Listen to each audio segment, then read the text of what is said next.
One. Welcome to Caribbean Radio HD, sir. You're all over the United States of America right now. You're on YouTube. Wagwan. Well, I'm not bad, I'm not bad. I'm surviving and participating as much as I can. Bless you and thanks for your service, sir. Jamaica's food importation bill is now about $1.6 billion after 10 months. And they're expecting it to go up more. The leader of opposition said that the intention of the opposition is to cut the food importation bill by 25% in 5 years, 5% per year. Is that possible? Yes, it is possible. How so? As a matter of fact, it takes the lead from a CARICOM meeting that was held, I think, in Guyana in 2021, where the region set that as a target. But if you go back there, Mr. Fulton, that should have been completed this year, 2025. Yes, but we don't know if their situation is improving because Guyana has been, I tell you something, Guyana has doubled its rice production, and Guyana have now invested heavily in corn this year. And they are building out the facility for corn.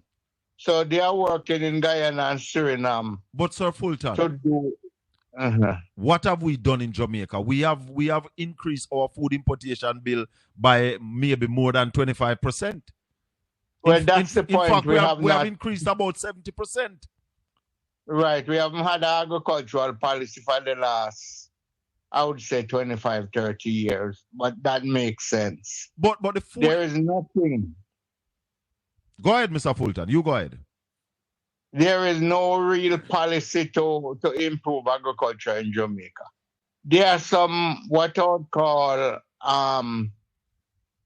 chainsaw loose statement here and there, but it doesn't come together as a plan to tackle both import substitution and reduce importation. So that is definitely needed.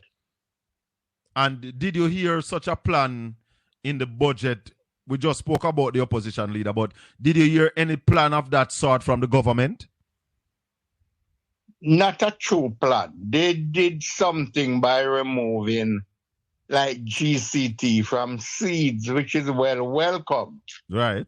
But that GCT that they remove from seed will not help any livestock or poultry farmers. Now the other crop farmers like yam and banana, dasheen, all these and tree crop farmers, because those farmers were getting fertilizer without GCT already. And those... How significant is that GCT that they remove from seeds? How significant is that? I don't have a figure, but it's still a good move. It will affect about probably 20% of all our farmers that do vegetables. So the GCT that they remove from seed, but what about the GCT that they also remove from the importation of raw foods and vegetable, fish and chicken? That was a terrible move, and I hear that I heard the discussion now has been suspended for a later date. And I hope government members will join with opposition and try to reinstate that 15% duty. Well, the government members did not bang any decks when the announcement was made yesterday. Well, I don't know, but as a lobbyist for the farmers, I am asking that it be reinstated because it does present an unfair and unlevel playing field for our own farmers here. Yes. So I think the purpose of government is to protect the vulnerable, both in our homes and in our production. And 300,000 small farmers, which Statin said their literacy rate is 33.1%. There is a special group and should be a special effort to protect them for the effort that they have put in, especially since their effort in keeping the food production in Jamaica going is from their own equity. They So don't get loans or anything. why is it that Jamaica does not subsidize its farmers, Mr. Fulton? They should do some of that. They No, do so- a little of that with a small amount of the production incentive program. But the fight for our farmers is not from outside, as they are saying it's a WTO rule. That might be true. But they were just asked. like They were asked yesterday which country is pressuring us to do it, and the answer is none. Well, the only country that could pressure us is the United States, because that's where the most of the vegetable and food come from. And they would have no legal nor moral authority to ask anybody about tariff now for what they are doing. And then the other part of it, Mr. Fulton, is that most, if not all, developed countries subsidize their farmers. They do. And that is why the playing field cannot be level. Because the last report I read, which is about nearly a year ago, the U.S. subsidy going into agriculture was about $40 billion. Hallelujah. And that's the United States with large farms. Yes. And every disaster that hit their farmers, they get both federal and state grant. To come back from those hits. Yes. So we can't compare with them. So while we should be bringing down our food importation bill, this government has increased our food importation bill by nearly 70%. I think 2023, our food importation bill was about 800 million US dollars. We are now, well, 800 million, this sounds like 100%, because we are now at $1.6 billion after 10 months. Right. And the prediction is that we are going to $2 billion this year. Is that sustainable? It is not sustainable, because the food importation bill is actually wiping out the total amount that we get from export. remittance. Well, our export last year, 2024, we export about $1.7 billion in export. 1.5, billion dollars, and our food importation bill is 1.6, so we still need $100 million to buy the food. All of what we export couldn't buy the food. And we don't add oil to that yet. And we don't add raw material to that yet. Exactly. It is not sustainable, and it is just inconceivable that we are running on without considering that if we were to produce more in agriculture, employ more import substitution, and do the traditional crops, which are mostly export crops, our economy would be better off. What is the suggestion, Mr. Fulton, coming from a veteran farmer? The suggestion is to, first of all, put back the 15% on the imported stuff. Number two, subsidize production in terms of land preparation. Get more equipment into the country. We don't have enough tractors and so on. And create a lending pool, not to give away now, a pool of funds for farmers to borrow, and measure these loans properly from the risk perspective. In other words, you wouldn't give a farmer a loan who cannot show you credit score. Right. So we're changing the thing to serious business now, because the farmers really can't get any loan. The last thing I researched was in 2021-22, 147 million went out in loan, which is not sufficient for a large farm, much less the whole country. $147 million in loan for the entire country? Right. What year was that? 21-22. 21. 21, 22. That should be like Right. that should be like $1.7 billion if we were serious. More than that, when you look at agriculture in its primitive form and using only the primary production, that means our vegetable and yams and everything which is not processed, it value 8% of GDP. Wow. Now, if our GDP is 25 billion, then 8% of that is about 2 billion.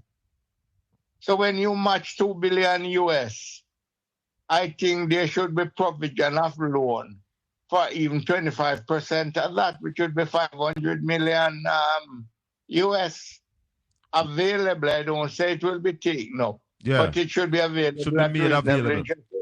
What could $11 billion do to the agricultural sector in Jamaica? It could do significant things, man. If you look at irrigation, we only have between, I think, about 12 to 15% thereabout of our total arable land with irrigation. In order to have any success, we need to move that in the first 5 years to 25%. I asked and then that, you have with a plan. I asked you that question about the $11 billion because Mr. Ho and Mr. Miller, I saw this government the other day, Sister Karen, gave away $11.4 billion. Just give it away. $20,000 each.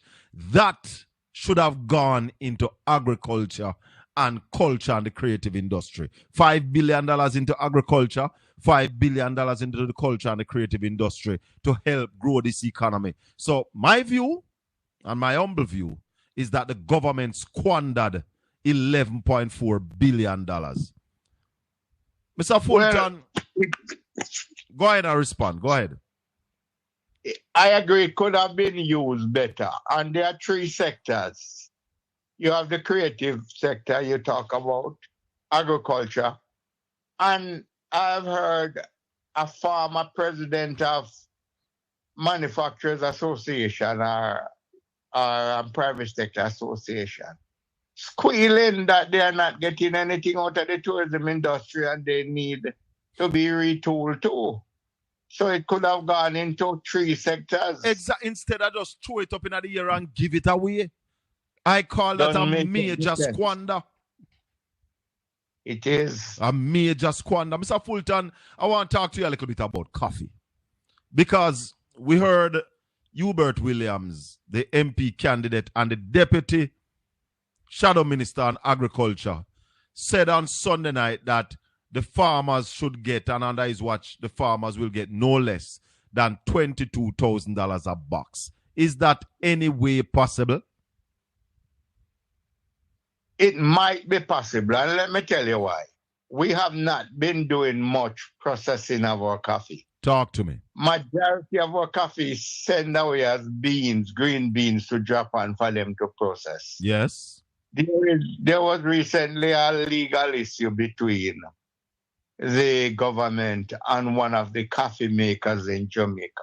The government won the case and forced them to use 30% of the Blue Mountain coffee in their mix, which means that the coffee you and I are buying at the supermarket have 70% imported coffee. Hold on there, Mr. Fulton. Hold on a little bit.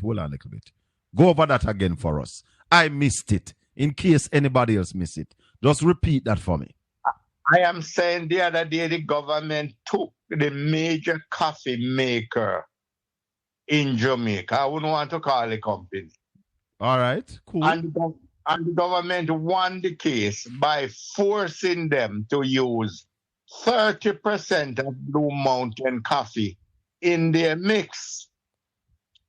Which means that when you go into a supermarket and buy a bottle of coffee, you're buying 70% imported coffee and 30% local coffee. So adding salt to injury, our hotel hardly uses Blue Mountain coffee. Hold on, before I go to the hotels. So you are saying that when I go to the supermarket and buy what is labeled as Blue Mountain coffee, it is only 30% of the Blue Mountain coffee in there? They don't put Blue Mountain Coffee on it. They put a trade name. So they will put coffee, like Jamaica coffee. So what about the one that says Blue Mountain Peak Coffee? Mountain Peak Coffee is different from Blue Mountain.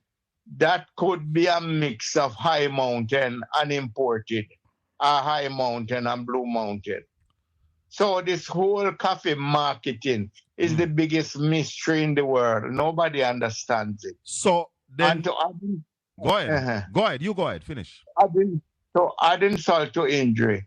The minister, couple months ago, have promised the Coffee Growers Association and indeed coffee farmers that he had instructed for the Ministry of Agriculture to do a study to ascertain a fair price for coffee. And that study has never been published. Hold on there. You are saying that the present Minister of Agriculture is the present one you're talking about? Yes, man. He did a study. He told us. Yeah, that's Floyd Green. Yes. Minister Floyd Green. Yes. Ordered a study to come up with a fair price for coffee. Yes. And that study has not come back yet. How long ago was that, Mr. Fulton? Within a year. But a year. I don't remember the exact date, but it's within a year. Why is not long ago? Tell me though. And he made it clear at the press conference that he can't really force the purchasers of coffee to buy at a price. But what he can do for the farmer is to arm them with information, which I agree. I've never seen the Tell study. me something. In which other sector the buyer determine the price? Well, there is no real sector that one person determines price, and that is what is happening in coffee. Only the buyer in coffee determines the price. So the farmer who have the product don't have a say in the price. Why is it the regulators are not involved in the pricing of coffee, Mr. Fulton? Well, I do think they should get in, because apart from the major factory that purchase coffee, there is a company you call the Coffee Exporters Association that have limited growers, if any at all. And that constitute a cartel. And if it constitute a cartel, it constitute price fixing and price gouging. So this whole coffee thing no sounds so fair. It is not fair. It can't be fair, because when you consider a box of coffee for $10,000, when you shall have dried that coffee, the dry beans will come to probably about 10 pounds out of it. Right. No. And that is fetching that whole thing to that stage is going for $64 for 10 pounds. That's just $6.40 per pound for a primary product. It doesn't make much sense. I did a little research today, and I asked AI, what is the cost per pound for Blue Mountain coffee coming from Jamaica? And it says depend on factors like quality, roast level, and availability. Typically, you can expect to pay anywhere from $65 to $100 per pound for high quality Blue Mountain coffee. It went on further though. It said some retailers may offer a lower price, around $44.95 to $74.95 per pound. So my understanding of the coffee, and tell me if I'm wrong, that from a box of coffee, the end product you can get about 8 pounds. Is that true? Right. No, if it's 10 pounds, thereabout. So let's stick at 8 pounds at the lower level. So if you're getting an average $50 a pound, that's $400 at the end. Exactly. Now, $400 at 150 is 60,000 Jamaican dollars. Why can't the farmers get $22,000 out of that? they should be able to get it. I really think, the purpose of any government is to protect the people from exploitation, disease, war, hunger, Yes. and that sort of thing. That's really the basis of a government, And to add the other services to deliver things like education, transportation, healthcare, and so on. Yeah. So if you have a group of people growing a crop like coffee, I think they need help. We don't have to go far to say they can't help themselves very well, because I have been in this sector for 50 years. And I can tell you that the literacy rate among our farmers are higher than anywhere else.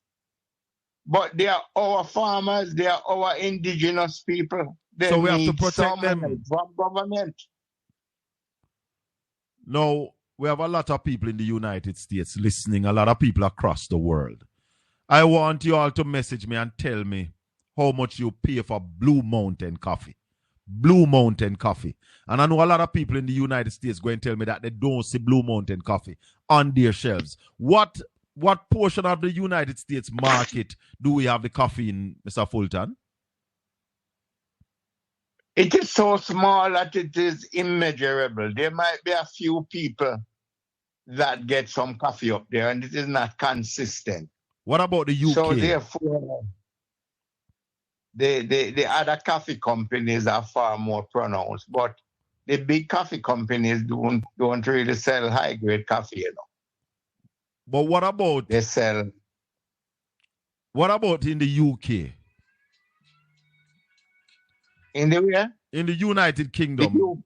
Yeah, do we have There are few coffee houses up there that you might find, but as I said, our major emphasis is selling most of our coffee beans to Japan as green beans. And I do think we could now begin the process of developing market for roasted and ground coffee, because proper roasting can be done here. All it needs is the right heat and the right agitation to turn the beans and so on. So they are machine now to roast. So you think if we pay more attention to the coffee, maybe open up the market, bring in more players, because right now my understanding, it is just a few people who are able to export coffee out of Jamaica. Yes, and the farmer cartel. So I don't know if that cartel will accommodate anybody else. I don't know much about the Coffee Exporters Association. Incidentally, it is chaired by one of the biggest experts we have here, Norman Grant. He's the chairman of that Coffee Exporters Association, and he's the managing director of the Mavis Bank there. So we might need to touch base with him. You need to touch base, because, to be frank, without water in my mouth, he is the most knowledgeable person in Jamaica, possibly in the Caribbean, and coffee matters. All right. That's a fact. So we're going to touch base with him. Somebody's saying in the chat room that $42 US for a bronze bag. What is that? How much that weigh? I'd love to know how much that weigh. Right. But Mr. Fulton, you are saying that if we really look at coffee seriously, what Hubert Lawrence is saying, it is not far-fetched. No, it's not really far-fetched, and against the background that none of us here who are trying to solve the puzzle with coffee know a fair price for it. We don't know. Because Mr. Shirley was on Cliff Hughes' program today, and he never really told us how they come up with the price. He never really said it is impossible. All him says that if coffee is selling for $22 a box, then he would have just sell coffee. Well, you don't expect, as we are discussing here, Mr. Shirley is buying green beans too. Right. So even now go talk about a fair price. We need a study of what the fair price would be. to guide the farmers. So we need to call upon the minister to come with the findings of that study that he has ordered. Or to get it on the way. Let them go out and do sampling. You need to do some sampling to get the cost of production. Sorry. Mm-hmm. To get the cost of production from various areas of the coffee growing zone in the Blue Mountain. And you get some averages to come up with the price. So they are saying, Mr. Fulton, that's the bronze bag that they're talking about is 8 ounces. So that is half pound for $42 US. That's $84 a pound, which I expect it to be. Right, and remember my findings told us a while ago that it's between 74 and 100 at the high end. Exactly. So the profit margin is very big for those who are They are making a killing. it. Finally, Mr. Fulton, what role does JACRA play in all of this? JACRA is really designed for quality control, you know. But they have been doing more than that. They have been planting coffee, running nursery. I don't know if this is in short supply. But one of the problems with JACRA and coffee is that JACRA might only have 4 extension officers, I heard. One for, I know they have one for the St. Thomas side, one for the St. Andrew side, and maybe one for the Portland side, and maybe one for the High Mountain Coffee, which is very limited now in Manchester. So when JACRA was developed, Dr. the Honorable Garnet Brown, now deceased, his plan was to take away the extension delivery service from JACRA and give it to RADA. So RADA in a parish like St. Thomas would have a coffee unit, and they would have a coffee unit in RADA and service the coffee farmer. But that same extension officer going on a coffee farm would not leave unnoticed the man vegetable and planting and other crops. But his emphasis would be on coffee, which as the farmer head of RADA, I will endorse that plan at the time.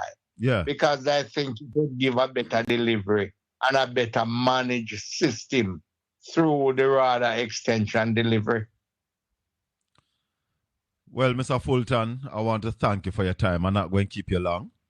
I want to thank you for your time. Thank you for the information. And we'll be in touch with you because agriculture is one of the pillars that the growth of this country will rely on. And as I said, the leader of opposition said that a PNP administration will be looking to cut our food importation bill by 25% in 5 years, which I think is something that we must aim for. We can't be lazy and don't aim for the high mark. Hubert Lawrence says $22,000 a box for coffee. That is the high mark. How dare you tell us that we can't aim high with a product like Blue Mountain Coffee? Your final words, Mr. Fulton.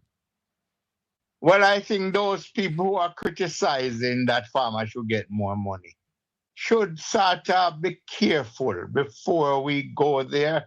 Let us get a fair study, a good study on what coffee the green bean could be sold for, or the berries could be sold for at farm gate before we condemn. Because we don't know. We frankly don't know. And we have never opened up the coffee market in Jamaica, bringing more players, more people out there looking for better price. We have the coffee market, as you say, locked up like a cartel business.